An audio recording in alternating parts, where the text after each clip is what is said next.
So next up is our innovation spotlight.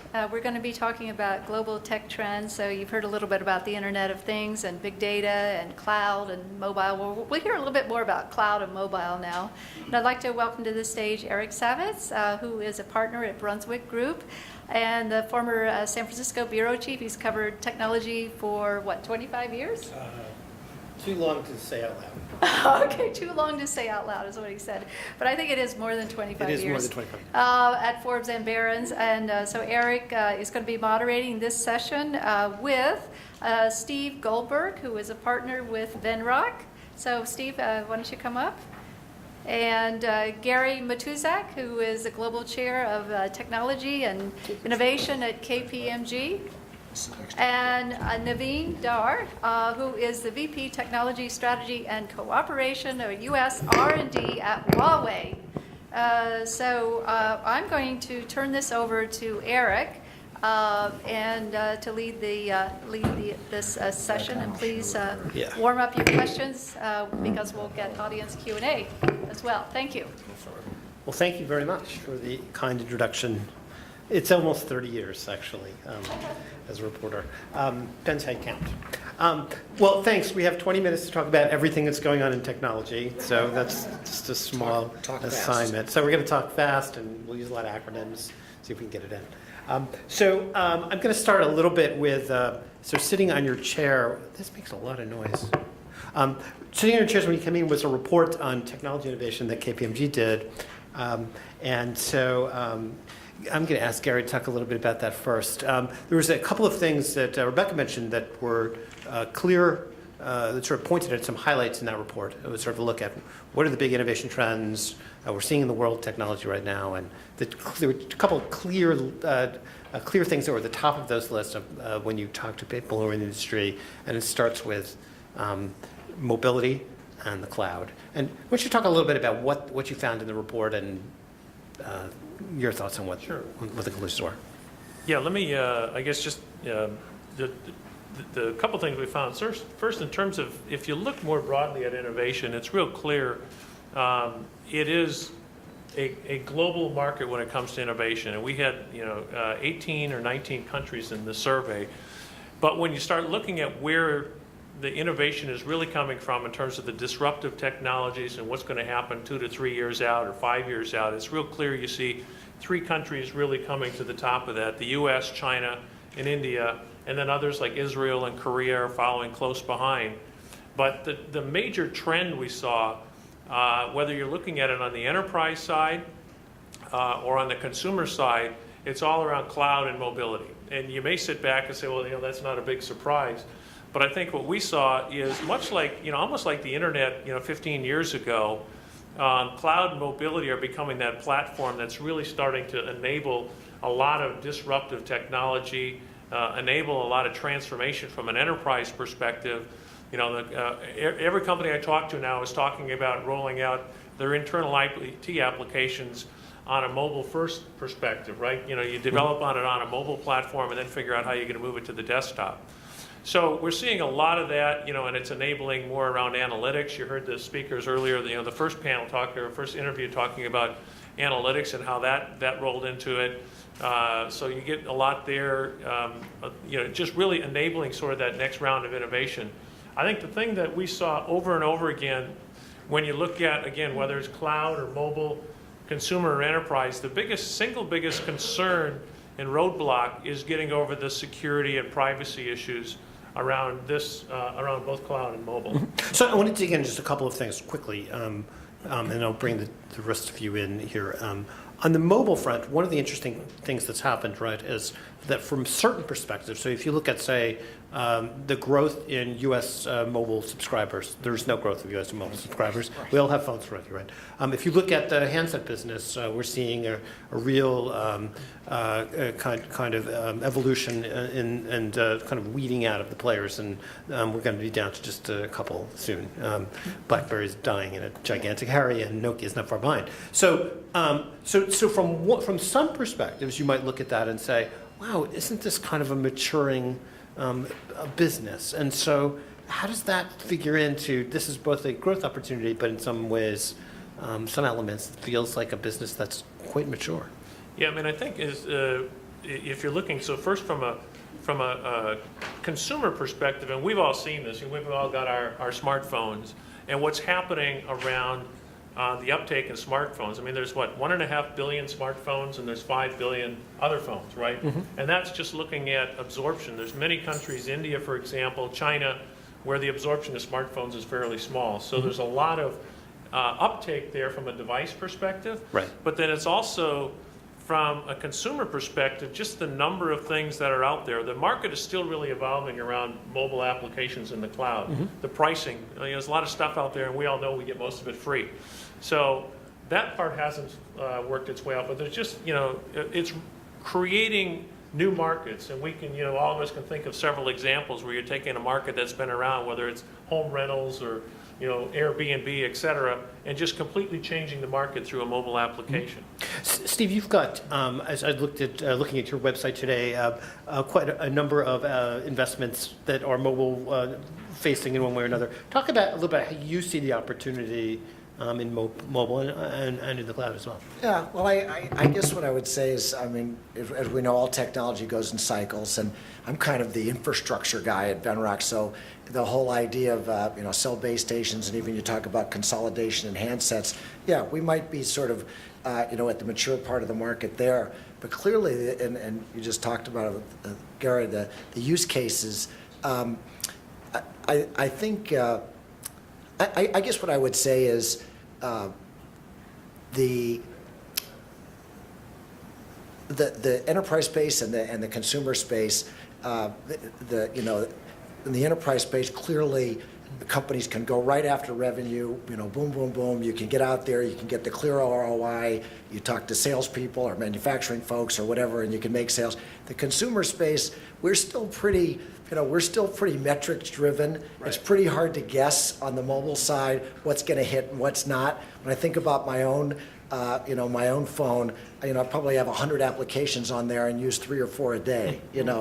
So I think there's still a lot to be learned about, on the consumer side, just exactly how you optimize, consumers. Right. and what people will spend. A few years ago, the big thing was, I don't hear about it so much, but it was you pay $10 a month for this and $6 a month for that and $8 a month for that. There's a point with consumers, it's probably especially in the U.S., where you're just saturated. Right. So I think the market is kind of moving around here to figure out who owns who and what the spending is. So we look at mobility very different when we look at the two markets. So do you see more of an opportunity or equal opportunity on the enterprise side and the consumer side? I know your particular, you're coming in from an infrastructure point of view, but as a firm, are you looking at both as equal opportunities, or are you more? No, absolutely. I mean, just we're very much stock pickers. So I mean, we're just looking at the best teams, the best companies, the best opportunities, and we really don't split it that way. We just don't look at it that way. Yeah.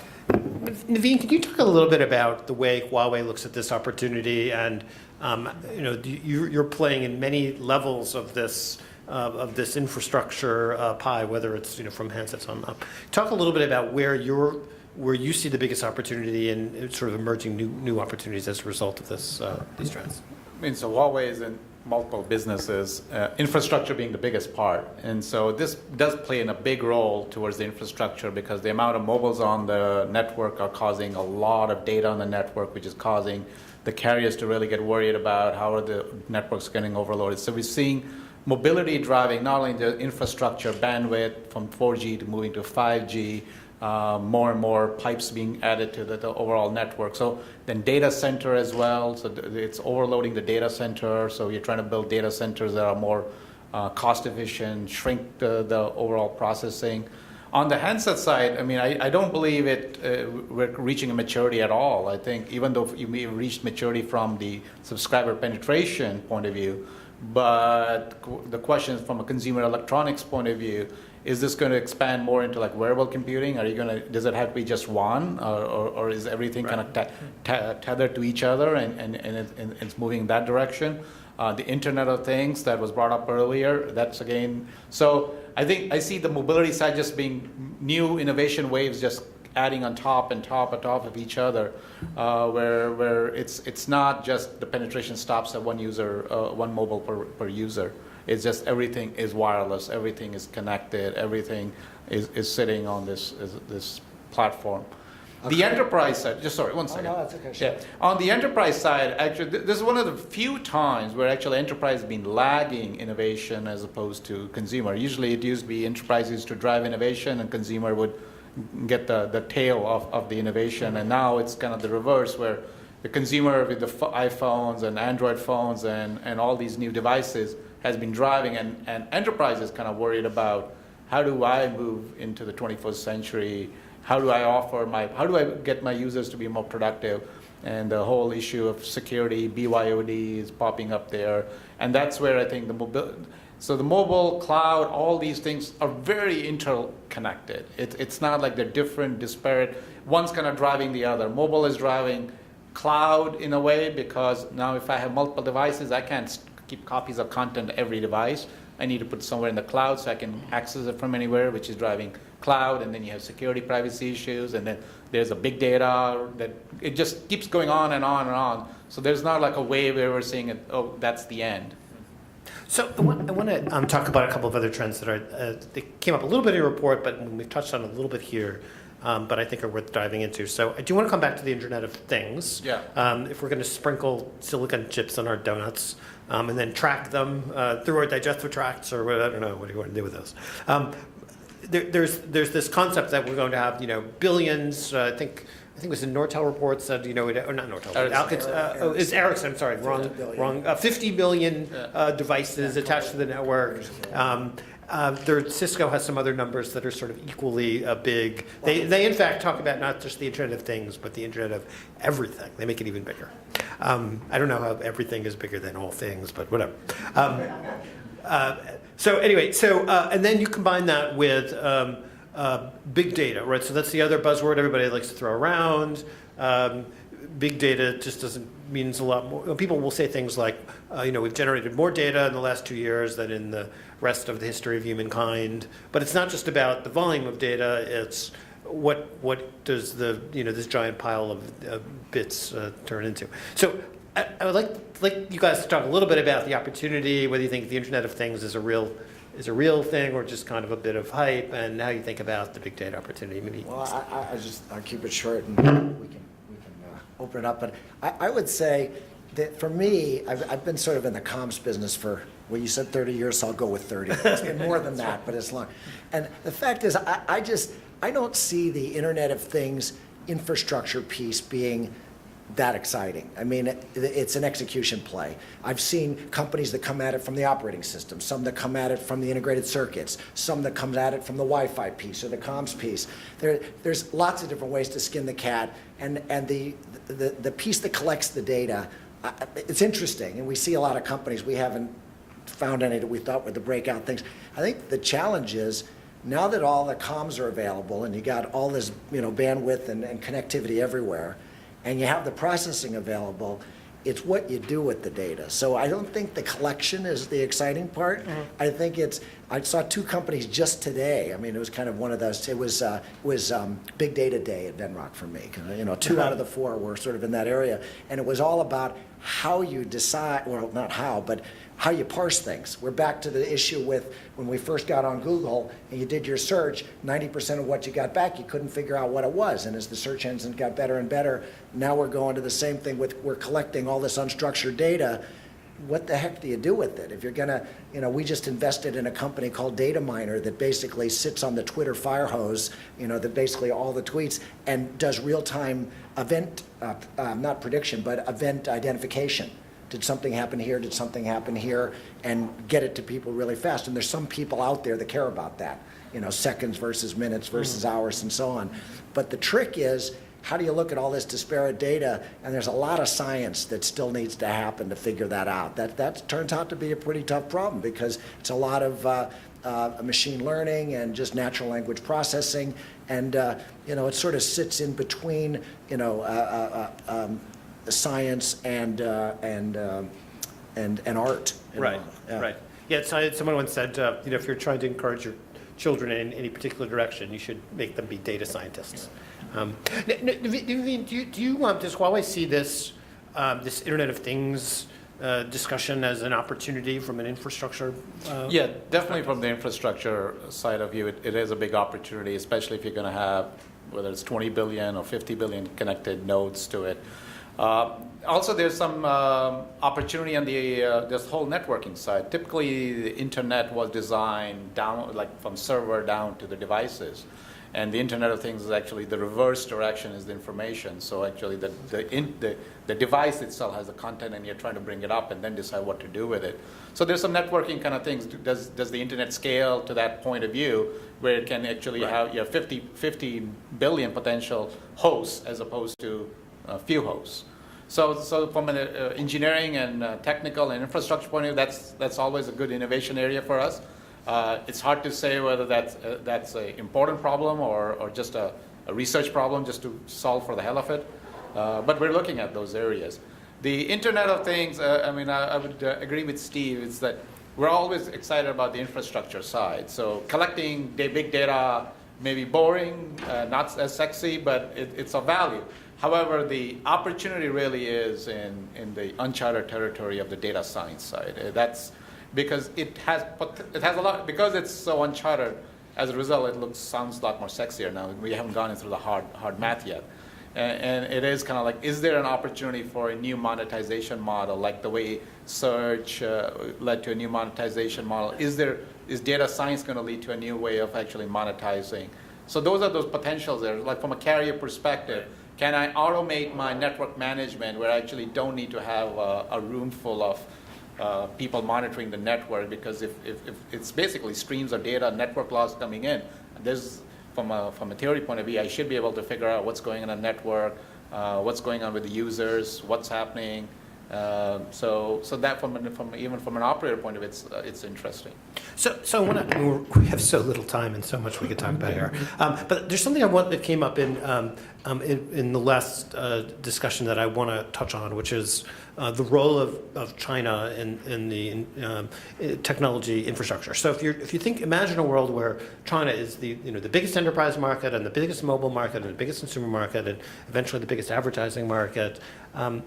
And here we are all sitting, many thousands of miles away, in what has traditionally been the heart of the technology innovation capital. How does that increasing presence of China as a major player in every technology market change the way that innovation happens? Can Silicon Valley hold on to the role that it has, or does the center of gravity, shift a little? And why don't we start with Naveen, because that's, you're at Huawei. Yeah, we're a global company, so I mean the thought is that because of the whole open innovation, that new ideas can come from anywhere. So we do want to tap into that. So we believe China, India, as you mentioned, or Israel, anywhere they can come. Silicon Valley still has the advantage of the concentration of resources and the infrastructure and the capital and all that stuff. So Silicon Valley, the speed with which things can happen in Silicon Valley, that's still an advantage. But Silicon Valley cannot assume that all bright ideas come from here. Mm-hmm. It is going to be from anywhere, any part of the world. It may not be just the countries we mentioned. It may be some new countries that pop up. So the advantage is who can move fastest with these worldwide centers and tap into any given resource at any given time. Gary, how do you think about that?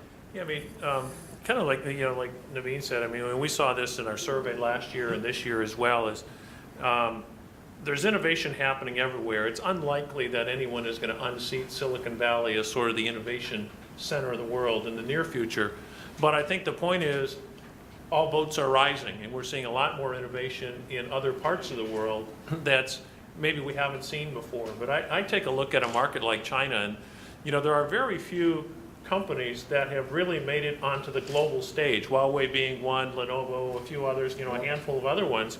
But part of that is because if you look at the market they have just within China, they haven't gotten that market captured yet, so why go elsewhere and explore? Right. So And as our China partners keep telling me, Gary, we're inventing and innovating for China right now, and we'll get to the world stage once we tap this market.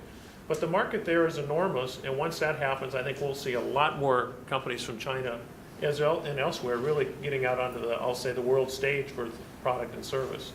Steve, are you finding opportunity there?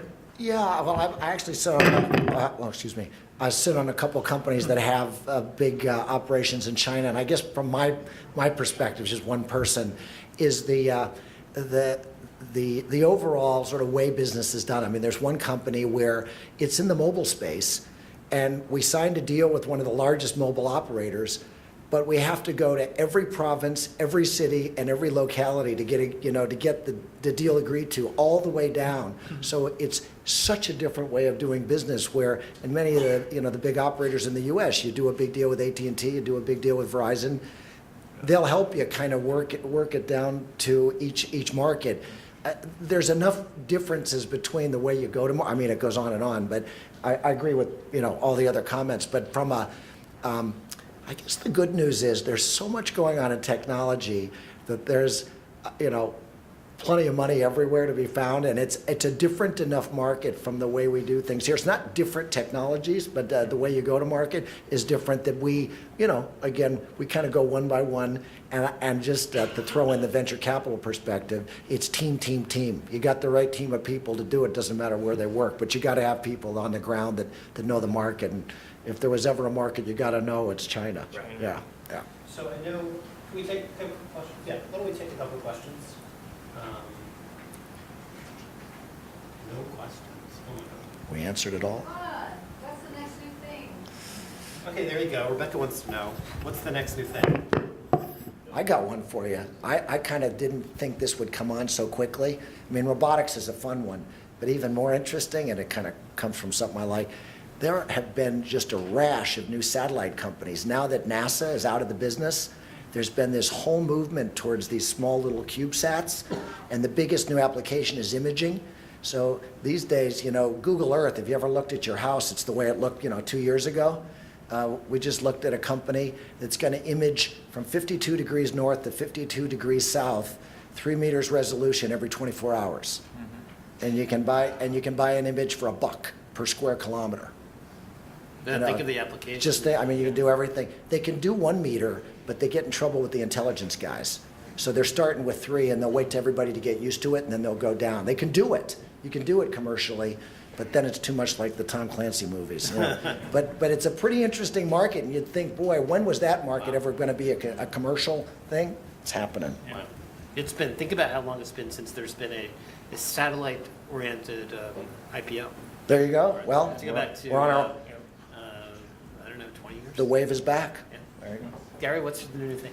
Well, I've heard a lot about that. I like that, but I'm going to say that for me, the one that comes up as well is biometrics. Oh, and biometrics, We've yeah. seen the first thing with that, with the new 5, the new 5S. But I think there's a number of different applications, particularly when you look and you say security is one of the biggest issues with cloud and mobile.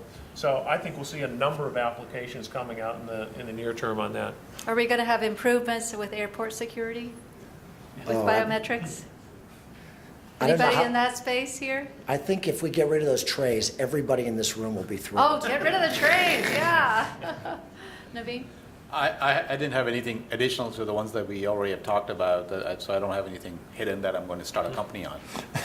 Or you wouldn't tell us. Exactly. Yeah, sure. Here's a question. Rob? Rob Trees from Swisscom. As opposed to technologies, what about new markets that you see emerging? So I think one of my frustrations is we keep talking about cloud or biometrics or mobility, and those are all technologies. But I keep wondering about what are the new markets or old markets that will be resuscitated with the application of new technology. Anybody? I didn't mean to throw hard. You mean the BRICS or Turkey or Oh, somewhere else? No, I'm talking about No, specific Oh, verticals. verticals, industries. Yeah. Oh, okay. I mean, Well- just talking What? about China, one area I would say is, we talk about mobile cloud, but the data center market in China is not so saturated at all compared to the rest of the world. So I mean, the data center growth is still yet to happen in China. I personally, I love the automotive market, and I love what's starting to happen there. But if you take this self-driving car, and I know it's an extreme and maybe a ways off, but, you know, just some of the stuff that's happening around there, and you can see Tesla doing it already, right? Downloading stuff to your car at night while it's sitting there. You have a problem while you're driving, you call them up, they diagnose your car while you're driving and tell you what's happening. So I think there's just, that whole area, it really excites me in terms of an industry that's really moving and advancing very quickly. All right, I got one more for you. So, healthcare side. So, sort of, you know, predictive health, all of the genetic testing stuff.